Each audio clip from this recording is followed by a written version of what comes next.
อันนี้เป็นสถานที่เผาศพเอิ้นเมนบ่เอิ้นหยังบ่อามินจะจักบ่ซื้อมันนี่ฮะอยู่สถานที่บ้านใดบ้านหนึ่งเนาะจะลิกมาผ่านมาเห็นก็ได้มาแวะพักมาแวะเช้ามาแวะปรากฏนั่นนี่อันนี้เป็นเมนนี่เขาเฮ็ดมานี่เบิ่งสถานการณ์การที่จูดนี่หินแตกร้าว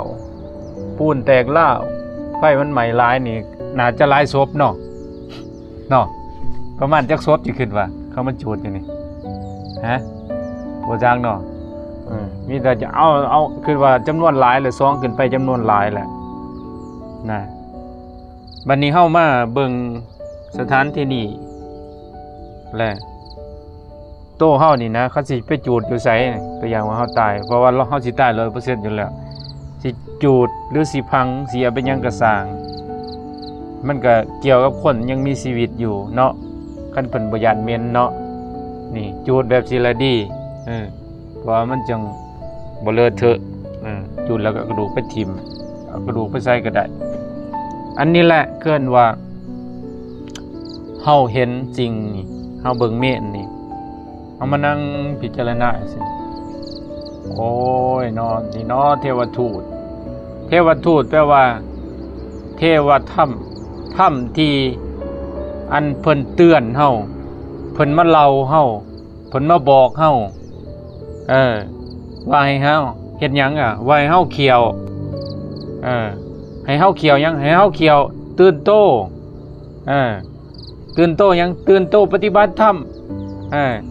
ตื่นโตละสัวทำดีทำจิตใจผ่องใสเพิ่นเฮ็ดให้เฮาตื่นโตเนาะนี่แหละเกินว่าเทวทูตบอกกันอยู่ตลอดนี่คือเฮาเห็นญาติพี่น้องเฮานี่ก็เป็นเทวธรรมอันหนึงเฮาเห็นผู้เป็นปู่ย่าตายายหรือว่าเป็นพ่อแม่เฮาผู้ล่วงลับไปเฮาก็น้อมมาเป็นเทวธรรมอันหนึ่งเป็นเทวทูตอันหนึ่งบอกเฮาเฮาก็สิตายเฮาก็สิเป็นคือเขานั่นใดผู้ที่มีระดับจิตอันมีอินทรีย์ขั้นหนึ่งแล้วเขาจะเห็นจังซั่นแต่ว่าผู้บ่มีอินทรีย์นั่นโอ้ยสิเห็นปานใดอุปมาบ่ไม่นายฝึกมาเอามีดแทงทำได้มันก็บ่เจ็บมันก็บ่ย้านมันก็บ่ตื่นตัวมันก็บ่เป็นหมาที่หู้เป็นหมาที่ฉลาดเนี่ยแต่บางคนนี่ได้ยินแค่ว่าข้างใส่ซื่อๆหาย